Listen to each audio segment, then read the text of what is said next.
안녕하십니까, 김용일 목사입니다.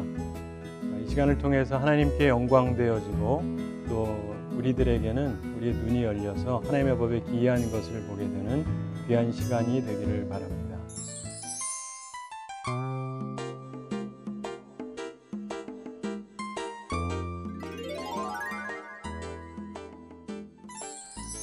미국 뉴욕에 가면은 맨하탄에 차들이 굉장히 많아서 주차하기가 어렵습니다. 그런데 어떤 사람이 그곳에 주차하려고 15분 동안을 헤매다가 주차할 곳을 찾지 못하고 할 수 없이 불법적인 데지만 차를 세워놓고 거기다 쪽지를 하나 썼습니다. 지혜를 써서 나름대로 썼는데요.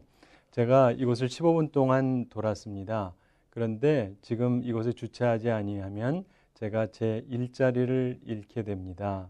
그러면서 성경에 있는 그 기도 내용을 잠깐 적었습니다. 우리의 죄를 사하여 주옵시고, 이렇게 자기딴에 지혜롭게 글을 쓰고 이제 일을 보러 갔다가 왔는데 웬걸 갔다 와 보니까 주차 위반 티켓이 발급돼 있습니다. 그리고 거기에 또 어떤 글이 써져 있는데 거기에 이렇게 써져 있었다 그럽니다. 저는 이곳을 15년 동안을 순찰한 사람입니다. 그런데 제가 이 티켓을 드리지 않으면 제 일자리를 잃게 됩니다. 그러면서 거기에다가 또 기도문을 썼는데요. 우리로 시험에 들게 하지 마옵시고 이렇게 썼다고 합니다. 그래서 우리 살아가면서 보면은요.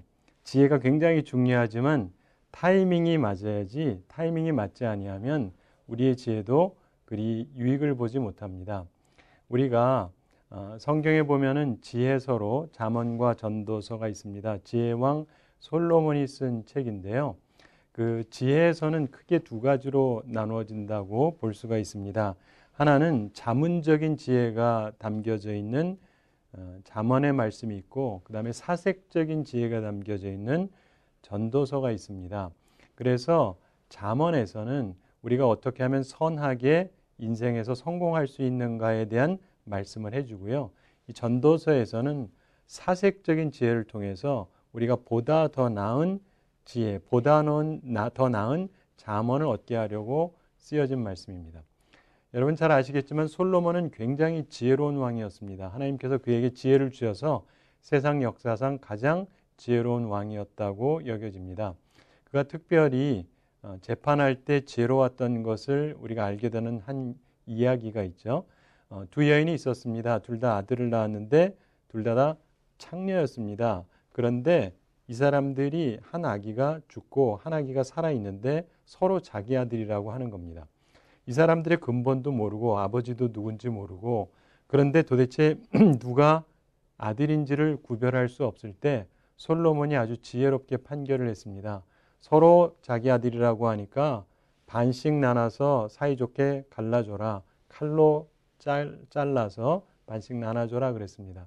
그때 가짜는 그대로 하자 그러지만 진짜 엄마는 그러지 말고 이 아이를 그냥 저 여자한테 주라고 포기합니다. 그걸 보면서 솔로몬이 포기한 여인이 진짜 어머니라는 명판결을 하죠. 바로 그러한 지혜왕 솔로몬이 우리에게 이 말씀을 통해서 우리에게 여러 가지 깨달음을 주는데요. 잠언에서는 좋은 말씀을 많이 하지만 이 전도서에서는 보다 사색적인 좀 더 깊은 이야기를 우리에게 해주고 있는 것입니다. 특별히 전도서를 통해서는 지혜보다 더 중요한 타이밍에 대해서 말씀해주고 있습니다.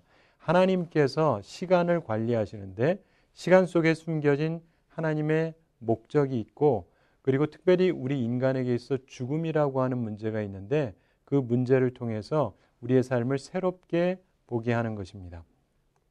솔로몬이 쓴 두 권의 전도서에 보면 그 서론이 다 비슷합니다. 잠언에서는 다윗의 아들 이스라엘 왕 솔로몬의 잠언이라 이렇게 얘기하고요. 그리고 전도서에서는 다윗의 아들 예루살렘 왕 전도자의 말씀이라 이렇게 얘기합니다. 다시 말해서 자신이 왕인데 자신의 아버지도 왕이었다는 얘기를 하죠. 그래서 왕의 아들로서 왕이 된 사람이 하는 지혜의 이야기다. 이런 이야기를 합니다. 저는 김유관 목사님의 아들 김용일 목사입니다. 저희 아버님도 목사님이었고 그리고 저도 목사가 되었습니다. 대를 이어서 직분을 갖고 있는 건데 솔로몬이 그랬다는 이야기를 하는 겁니다. 저도 이 잠언을 보면서 지혜의 말씀을 어려서부터 많이 접하고 지내왔습니다. 그리고 어떻게 하면 바르게 하면서 성공하는지 이런 말씀을 보면서 살아왔는데요. 그러면서 대학을 다닐 때 서울대학교 다니고 그리고 미국에 가서 프린스턴 신학교에서 공부를 했습니다. 그러면서 나름대로 좋은 것들을 많이 겪고 했는데 그러다가 어느 날 모든 것이 헛되다 이런 생각을 하게 됐습니다. 그러면서 이 전도서에 있는 말씀, 전도서 1장 2절에 나오는 말씀, 전도자가 이르되 헛되고 헛되며 헛되고 헛되니 모든 것이 헛되도다. 이 솔로몬이 했던 이 말씀이 제 가슴에 와닿게 됐습니다. 그러면서 정말 모든 것이 헛되다 이런 생각을 하면서 불과 33살 나이가 됐을 때 목사였는데 예수님도 그때 사역 끝내셨는데 나도 조기 은퇴할까 이런 생각을 했던 적이 있습니다. 근데 그러다가 한 20일 금식 기도를 하고 나서 다시금 새로운 마음으로 시작하게 됐는데 그때 특별히 이 전도서의 말씀을 통해서 깊은 깨달음을 얻게 됐습니다. 그래서 여러분들하고 이 말씀을 함께 나누려고 하는데요. 헛되고 헛되며 헛되고 헛되니 모든 것이 헛되도다.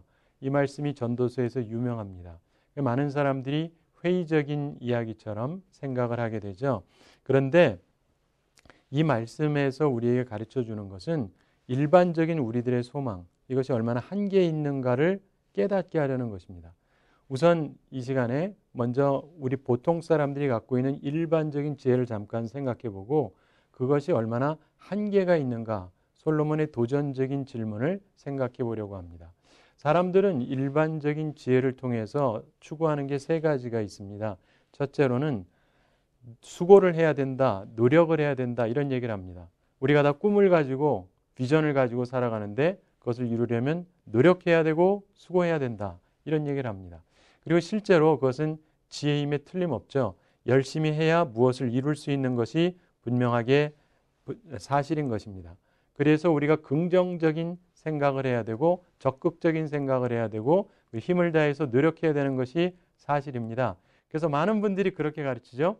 여러분 꿈을 가지세요. 비전을 가지세요. 긍정적으로 생각하세요. 적극적으로 생각하시고요. 그리고 노력하세요. 힘내세요. 포기하지 마세요.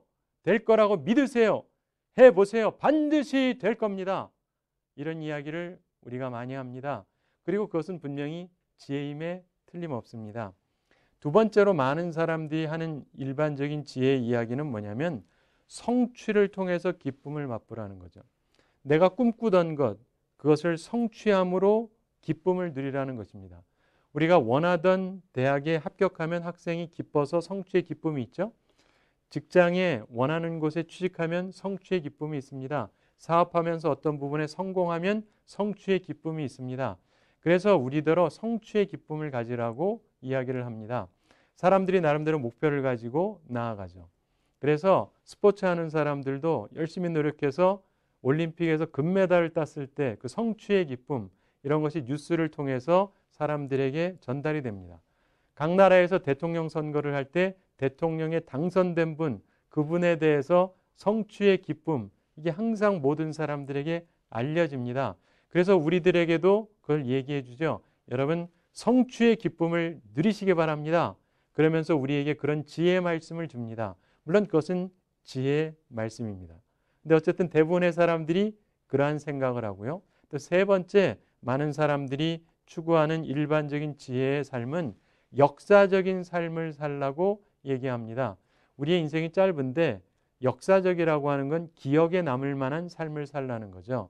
그래서 뭔가 나라를 위해서 혹은 인류를 위해서 좋은 일을 해서 기억 남을 만한 사람이 되는 것을 추구하라고 얘기합니다. 그리고 우리의 역사들을 통해서도 그런 것들을 가르쳐 주죠. 그래서 우리들은 지혜를 가지고 살아가기를 원하고 수고를 해야 된다. 그리고 성취의 기쁨을 누려야 된다. 가능하다면 역사적인 삶을 살아야 된다. 이런 이야기를 일반적으로 듣습니다. 그리고 그것은 분명히 지혜임에 틀림없습니다.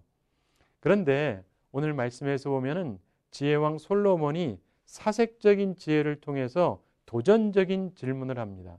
세 가지 질문을 통해서 사실은 그 생각들의 한계성이 있다는 걸 통해서 더 높은 차원의 지혜를 우리에게 주려고 그런 도전적인 이야기를 해주시는 것입니다. 첫 번째로 수고가 무익하다 이런 얘기를 합니다. 오늘 본문에서 보면은 3절에 해 아래에서 수고하는 모든 수고가 사람에게 무엇이 유익한가 이렇게 도전적으로 질문을 합니다. 우리는 흔히 노력해야 된다고 얘기를 하는데 노력하는 게 맞는데 그런데 그 노력이 무엇이 유익하냐라고 질문을 하는 것입니다. 여러분 생각을 해보면 이 말씀에 일리가 있습니다.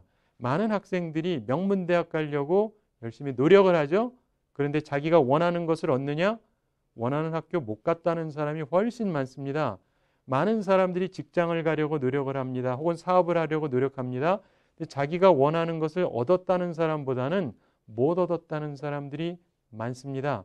그런데 간혹 가다가 얻은 사람들이 있어요. 명문대학 가는 사람이 있고 좋은 직장 얻는 사람이 있고 사업에 성공하는 사람들이 있습니다. 그런데 그래서 그것이 스스로에게 유익했느냐에 대해서는 또 별개의 문제입니다. 제가 예전에 아는 어떤 사람이 세계적인 명문으로 알려진 하버드 대학의 박사학위를 들어갈 수 있도록 합격 통지서를 받았어요. 다른 곳에서도 합격 통지서를 받았는데 어디를 갈까 생각을 하다가 그래도 하버드가 최고니까 거기 가자 하고 하버드 대학에 들어갔습니다. 근데 그 이후에 그분이 졸업하고 일이 풀리는 걸 보면 별로 유익하지 않았어요. 다른 학교를 갔었으면 훨씬 더 유익했었을 겁니다.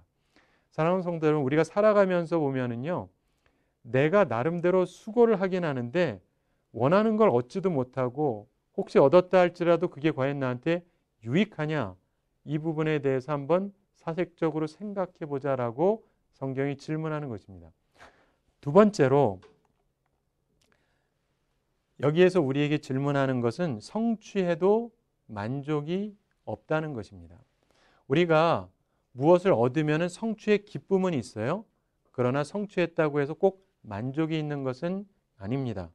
우리가 살아가면서 무엇을 얻으면 좋지만 왜 만족이 없느냐? 오늘 본문 8절 후반에 보면 이런 말씀이 나옵니다. 눈은 보아도 족함이 없고 귀는 들어도 가득 차지 아니하도다. 사람이요, 좋은 것을 얻었다고 해서 그 순간의 기쁨은 있지만 이게 만족감으로 완전하게 남아있지를 않습니다. 학생들이 수고하면서 공부합니다. 그래서 한국에서 제일 좋다는 서울대학에 들어가면은 좋으냐? 성취의 기쁨 있는 건 사실인데 그러고 나서 만족은 없습니다. 그리고 나서 그 다음부터 새로운 경쟁이 시작되거든요. 그래서 성취의 기쁨은 있지만 그 다음에 만족이 없어요. 한국을 넘어서 해외에 가서 세계적인 명문대학에서 공부하게 되면 어떠냐? 합격했을 때 성취의 기쁨은 있어요. 그러나 그때부터 세계적인 수재들하고 경쟁을 해야 됩니다. 그래서 만족감은 떨어지게 됩니다. 제가 한국에서 서울대학교에 합격했을 때 성취의 기쁨이 있었어요. 너무 좋았습니다. 감사함이 있었어요. 그러나 시간이 지나면서 만족감은 떨어졌습니다. 미국에 가서 명문 학교에서 공부를 했는데 역시 성취의 기쁨이 있었습니다. 그런데 시간이 지나면서요, 만족감은 사라지는 거예요. 그러면서 얼마나 피곤했는지 모릅니다. 똑똑한 사람들하고 공부하려니까 얼마나 더 힘들었는지 모릅니다. 우리가 살아가면서 보면은요, 성취하는 거 좋은데 성취해서 기쁨이 있지만 그래서 만족이 있느냐? 꼭 그렇지만은 않습니다. 우리가 살아가면서 그런 부분들을 많이 보죠. 그래서 오늘 본문에 보면 4절부터 7절에 4절에서는 땅에 대해서, 5절에서는 해에 대해서, 6절에서는 바람에 대해서, 그리고 7절에서는 물에 대해서 설명을 합니다. 그러면서 8절에 만물이 피곤하다 이런 얘기를 합니다. 족함이 없다라고 하는 것입니다. 여러분 20세기에 최고의 부자로 알려져 있던 록펠러 회장을 잘 아실 겁니다. 이분이 세계 최고 부자였습니다. 그래서 한 번은 기자가 질문했습니다. 회장님은 가진 게 너무 많으니까 만족하십니까? 그랬더니 이분이 솔직하게 얘기했다 그럽니다. 만족하지는 않습니다. 그래서 기자가 질문했습니다. 그러면 얼마를 더 가져야 만족하시겠습니까? 그랬더니 록펠러 회장이 그랬다 그러죠. A little bit more. 조금만 더 있으면 좋겠다는 거예요. 아니, 그 세계 최고의 부자에게 조금만 더가 얼마일까요? 한 가지 분명한 것은요. 사람이 성취하면 기쁨은 있지만 만족감이 항상 있는 것이 아니라는 것입니다. 솔로몬이 깨달은 바가 바로 그것이었습니다. 우리가 인생을 살면서 보면은요. 나름대로 수고를 해야 되는 게 사실입니다. 그리고 성취의 기쁨도 있습니다. 그러나 또 잘 생각해 보면 우리가 하는 모든 수고가 과연 유익한 것이냐? 그리고 우리가 얻은 그 성취가 기쁨은 있지만 만족을 주지 못한다는 걸 생각할 때 헛되다고 얘기하는 것입니다. 그리고 솔로몬이 하는 세 번째 도전적인 질문이 있습니다. 그것은 영원한 것이 없다는 거예요. 우리가 역사적인 인물이 된다 할지라도 이것이 영원한 것이 아니라고 하는 것을 이야기하고 있는 것입니다. 그래서 우리들은 다 잊혀지게 된다라고 하는 것이죠. 11절에 보면은 이전 세대들이 기억됨이 없으니 장래 세대도 그 후 세대들과 함께 기억됨이 없으리라 이렇게 말씀합니다. 우리가 살아가면서 나름대로 이 세상에서 기억되어질 수 있지만 영원이라는 측면에서 생각해 보면은 우리들은 모두 잊혀지게 된다는 것입니다.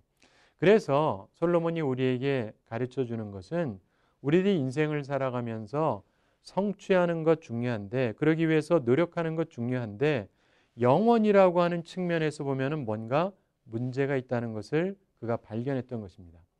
우리가 살아가면서요 꿈을 가지고 노력하는 것 중요합니다.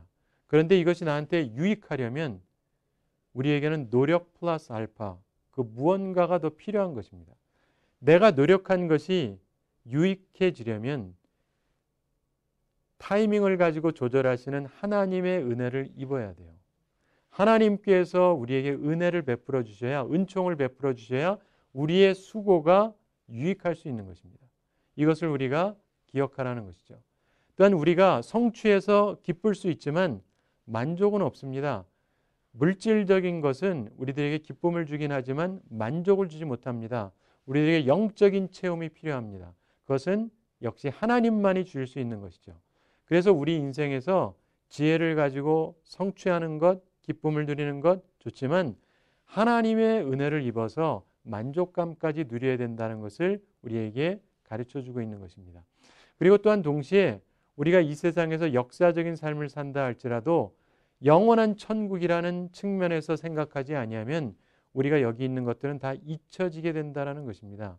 그래서 우리가 영원한 세계를 바라보면서 현재의 세계를 다시 한번 재고려해 볼 필요가 있는 것입니다. 우리가 살아가면서요. 솔로몬이 느꼈던 허무함 그것을 우리가 느껴야 됩니다. 솔로몬이 얘기했던 헛되고 헛되며 헛되고 헛되니 모든 것이 헛되도다. 이것은요. 실패자의 한탄을 얘기하는 게 아닙니다. 이 전도서에서 얘기하는 헛되고 헛되며 헛되고 헛되니 모든 것이 헛되도다. 이것은 성공자의 탄식을 얘기하는 거예요. 성공했지만 허무한 것. 그래서 이 부분을 우리가 깨닫지 못하면 그저 성취만 하면 될 것이다. 그렇지 않은 걸 깨달았을 때 어찌할 것이냐를 우리에게 도전적으로 질문해 주는 것입니다. 여러분 우리 살아가면서요. 인생이 허무하다는 걸 깨달아야 됩니다. 노력해야 되지만 이 노력이 무익하다는 사실. 성취해야 되지만 이것만으로도 부족하다는 사실. 역사적인 인물이 되려고 노력하지만 그것조차도 부족하다는 사실. 인생의 허무함을 깨달아야 되는데 왜냐하면 바로 그 자리에서부터 하나님을 만날 수 있기 때문입니다. 예전에 제가 프린스턴 신학교 다닐 때 세계적으로 그 기독교 교육적으로 유명했던 제임스 로더 박사님이 계셨습니다. 지금은 하나님 나라 가셨는데 이분이 저희들을 가르치실 때 이런 얘기를 하셨어요. 사람이 void, 공허, 이 허무함을 알기 전에는 성령님을 만날 수 없다는 거예요. 우리 가운데 허무함, 이게 있을 때 비로소 하나님의 영이 우리한테 임하면서 하나님을 알게 된다는 것입니다. 예수님의 제자들도 예수님의 죽음을 보면서 허무함을 느꼈지만 그들이 그 속에서 다시 주님을 만나고 고대하는 가운데 성령이 임했던 것처럼 우리들의 삶 속에서도요, 진정한 허무함, 우리들이 하는 이 모든 노력이 얼마나 무의미한가를 깨닫는 것이 굉장히 중요한 것입니다. 그러므로 우리는 살아가면서 하나님께서 우리에게 가르쳐 주시고자 하시는 이 지혜를 온전히 얻게 되길 바랍니다. 여러분, 성경 말씀은 왜 쓰여졌느냐? 성경에 대해서 디모데후서 3장에서 성경의 두 가지 기능을 우리에게 말씀해 주고 있습니다. 첫째로, 성경은 그리스도 예수 안에 있는 믿음으로 말미암아 구원에 이르는 지혜가 있게 한다, 이렇게 말씀합니다. 그래서 우리가 구원을 얻게 해주는 것이고요. 두 번째, 성경의 기능이 있습니다. 모든 성경은 하나님의 감동으로 된 것으로 교훈과 책망과 바르게 함과 의로 교육하기에 유익하니 이는 하나님의 사람으로 온전하게 하며 모든 선한 일을 행할 능력을 갖추게 하려고 한다고 말씀하고 있습니다. 여러분 중에서 혹시 예수님을 믿지 않는 분이 계시다고 한다면 예수님을 여러분의 구주로 영접하시기 바랍니다. 예수님께서 마지막 심판날 산자와 죽은 자를 심판하러 오신다는 것이 우리들의 믿음입니다. 여러분들이 예수님을 믿고 구원받으시기 바랍니다. 또한 예수님을 믿으면서 온전한 말씀을 가르치는 교회에 출석하셔서 하나님의 말씀을 온전하게 받으시고 그래서 온전한 삶을 사시게 되기 바랍니다. 여러분, 한국의 최고 부자로 알려졌던 삼성 이건희 회장, 이분의 멘토로도 잘 알려져 있었던 현대 경영학의 창시자 피터 드러커, 이분도 세상 떠나셨는데 릭 워렌 목사님께서 한 번은 찾아가서 질문을 했습니다. 왜 기독교인이 되셨습니까? 그때 피터 드러커가 이렇게 말했다고 그럽니다. 제가 어느 날 생각해 보니까요, 이보다 더 경제학적으로 수지가 맞는 일이 없다는 것을 알게 됐습니다. 라고 대답했다 그럽니다. 가장 지혜로운 일은요, 하나님의 독생자 예수 그리스도를 믿는 것입니다. 여러분, 하나님의 자녀가 되고 영생을 얻는 것, 이것이 귀한 것입니다. 예수님을 믿으시고 온전한 말씀을 전하는 교회에 출석해서 온전한 삶을 사시게 되기 바랍니다. 제가 한 가지 아주 오래된 유머를 얘기하면서 오늘 말씀 마치겠습니다. 예전 얘기인데요. 아주 나이가 들었는데도 불구하고 자기가 세상에서 제일 예쁘다고 생각하는 그런 공주병에 걸린 할머니 한 분이 계셨습니다. 근데 한 번은 길을 가는데 뒤에서 누가 그래요? 같이 가 처녀 그래요. 그래서 이게 무슨 소린가 하는데 또 같이 가 처녀 그래요. 설마 나는 아니겠지? 근데 계속 같이 가 처녀 그래요. 그래서 보니까 잘생긴 청년이 따라오면서 그럽니다. 그래서 역시 내가 너무 예뻐 보여서 그러나 보다. 근데 이분이 귀가 좀 안 좋으셨는데 보청기를 꼈습니다. 그리고는 들어봤습니다. 그랬더니 또렷하게 들렸는데 뭐라고 들렸냐면 가치가 처녀가 아니고 이런 소리가 들렸습니다. 갈치가 1,000원. 갈치가 1,000원. 이거를 전혀 딴소리로 알아들은 것입니다. 우리는요, 한 번 사는 인생을 삽니다. 한 번 사는 인생, 후회 없는 삶을 살게 되기 바랍니다. 헛된 목표 버리게 되기 바랍니다. 그리고 영원한 세상을 바라보면서 하나님께서 기뻐하시는 삶을 살기 위해서 우리들이 새로운 시각을 갖게 되기를 바랍니다. 그래서 우리의 참된 소망이 되시는 예수님을 바라보면서 복된 삶을 살아가는 우리 모두가 되기를 우리 주님의 이름으로 축원합니다. 한 주 동안도 주님의 말씀을 따라서 아름다운 삶을 사시게 되기를 바랍니다.